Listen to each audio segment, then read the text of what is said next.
ವೃಂದ ಹಾಗೂ ನನ್ನ ಎಲ್ಲ ಸಹೋದರ ಸಹೋದರಿಯರಿಗೆ ಈ ಶುಭ ಮಧ್ಯಾಹ್ನದ ಹಾರ್ದಿಕ ಶುಭಾಶಯಗಳು. ನಾನು ಮಾತನಾಡಲು ಹೊರಟಿರುವಂತಹ ವಿಷಯವೇನೆಂದರೆ ವಿಕಸಿತ ಭಾರತ 2047. ಈ ಸುಸಂದರ್ಭದಲ್ಲಿ ನಾನು ಡಾಕ್ಟರ್ APJ ಅಬ್ದುಲ್ ಕಲಾಂ ಅವರ ಹೇಳಿಕೆಯನ್ನು ಹೇಳಲು ಇಚ್ಛಿಸುತ್ತೇನೆ. ನಿದ್ರೆಯಲ್ಲಿ ಕಾಣುವುದು ಕನಸಲ್ಲ.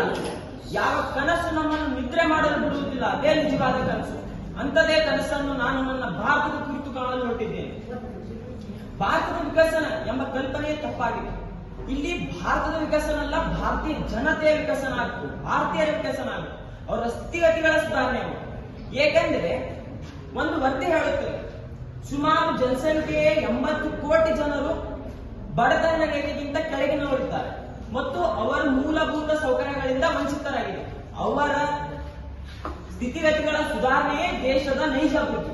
ಇನ್ನೊಂದು ಅರ್ಥದಲ್ಲಿ ಹೇಳುವುದಾದರೆ ದೇಶದ GDPಯ ಸ್ಥಾನಮಾನ ವಿಶ್ವದಲ್ಲಿ 4ನೇ ಅಥವಾ 5ನೇ ಸ್ಥಾನದಲ್ಲಿ, ಅದನ್ನು ಪ್ರಥಮ ಅಥವಾ ದ್ವಿತೀಯ ಸ್ಥಾನದಲ್ಲಿ ನಾವು ಒಯ್ದ್ರೆ ದೇಶದ ಅಭಿವೃದ್ಧಿ ಅಂದ್ರೆ ಸುಳ್ಳು.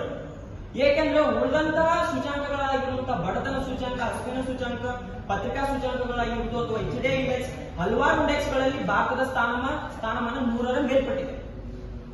I want to say that each and individual aspect of the sector development is the real development of our nation.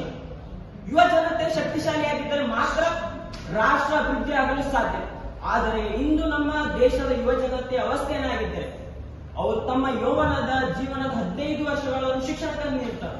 ಆದ್ರೆ ಶಿಕ್ಷಣದ ಪ್ರತಿಫಲ ಏನಾಗೈತಿ? They are incapable to earn 15,000 to 20,000 per month. ಅದು ಅವ್ರದ್ದು ತಪ್ಪಲ್ಲ, ಎಜುಕೇಶನ್ ಅವರ ಸ್ಕಿಲ್ ಡೆವಲಪ್ ಮಾಡಿಲ್ಲ. So next choose competitive exam ಅಥವಾ ಗೌರ್ಮೆಂಟ್ ಎಕ್ಸಾಮ್ ಪ್ರಿಪರೇಷನ್ ಮಾಡ್ತಾರೆ. ಅಲ್ಲಿ ಅಂತ ಸಮಸ್ಯೆಗಳು ಎಲ್ಲಿ ಇರಂಗಿಲ್ಲ, ಆರ್ಥಿಕ ಸಮಸ್ಯೆಗಳನ್ನು ತೊಳಾಡ್ತಾರೆ. ಇತ್ತೀಚಿನ ದಿನಗಳಲ್ಲಿ RRB ಗ್ರೂಪ್ ಡಿ ಅನ್ನುವಂತ ಒಂದು ಜಾಬ್ ವೇಕೆನ್ಸೀಸ್ ಕರೀತಾರೆ. ಅಲ್ಲಿ ವೇಕೆನ್ಸೀಸ್ ಎಷ್ಟಿರ್ತಾವ? 10,000 ಇಂದ 12,000 ಮಾತ್ರ.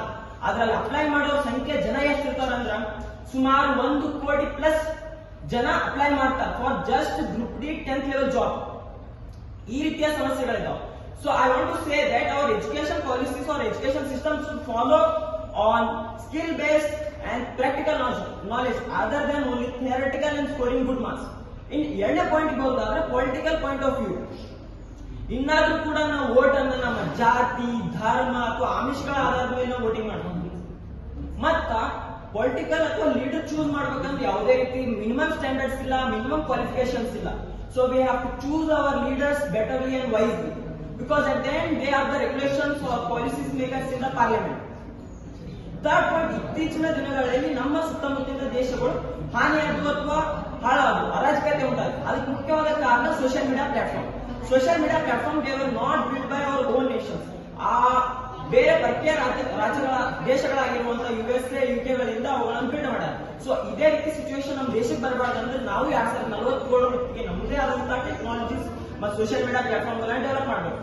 ಇನ್ನೊಂದು ಪಾಯಿಂಟ್ ಏನಂದ್ರೆ ಸದ್ಯದ ನಮ್ಮ ಭಾರತದ ಸಿಚುವೇಶನ್ ಹೆಂಗಾಗೈತೆ ಅಂದ್ರೆ ಶತ್ರು ರಾಷ್ಟ್ರಗಳಿಂದ ನಾವು ಸುತ್ತುವರೆದು, ಮೇ ಬಿ ಅದು ಪಾಕಿಸ್ತಾನ ಇರ್ಬೋದು, ಅಫ್ಘಾನಿಸ್ತಾನ್, ಬಾಂಗ್ಲಾದೇಶ್, ಶ್ರೀಲಂಕಾ, ಪ್ರತಿಯೊಂದು ರಾಷ್ಟ್ರ ಈಗ ನಮಗೆ ಶತ್ರು ರಾಷ್ಟ್ರ ಆಗಿದೆ ಬಿಕಾಸ್ ಆಫ್ ಚೀನಾ ಇನ್ಫ್ಲೂಯೆನ್ಸ್ ಇಂದ. ಇಂಟರ್ನ್ಯಾಷನಲ್ ರಿಲೇಶನ್ಶಿಪ್ ಅನ್ನೋದು ಯಾವತ್ತೂ ಸ್ಟೇಬಲ್ ಆಗಿದೆ, ಅದು ಪ್ರತಿಯೊಂದು ಸೆಕೆಂಡ್ ಚೇಂಜ್ ಆಗಿದೆ. ಆ ರಾಷ್ಟ್ರದ ಇಂಟ್ರೆಸ್ಟ್ ಮತ್ತು ಪ್ರಾಫಿಟ್ ಗಳ ಆಧಾರ ನಮ್ಮ ಇಂಟರ್ನ್ಯಾಷನಲ್ ರಿಲೇಶನ್ಶಿಪ್ ಡಿಪೆಂಡ್. ಸೊ ನಮ್ಮ ರಾಷ್ಟ್ರದ ಇಂಟರ್ನಲ್ ಅಂಡ್ ಎಕ್ಸ್ಟರ್ನಲ್ ಸೆಕ್ಯೂರಿಟಿ ಮೇಲೆ ಫೋಕಸ್ ಮಾಡಬೇಕು. ಇನ್ನ ಅಪಾರ್ಟ್ ಫ್ರಮ್ ದಟ್ ಇಂಟರ್ನ್ಯಾಷನಲ್ ಆಗಿ ನಾವು ಸ್ಪೋರ್ಟ್ಸ್ ಪ್ರೆಸೆಂಟೇಷನ್ ಏನೈತಪ್ಪ ನಮ್ಮ ದೇಶ, we are incapable to earn a single gold medal in Olympics.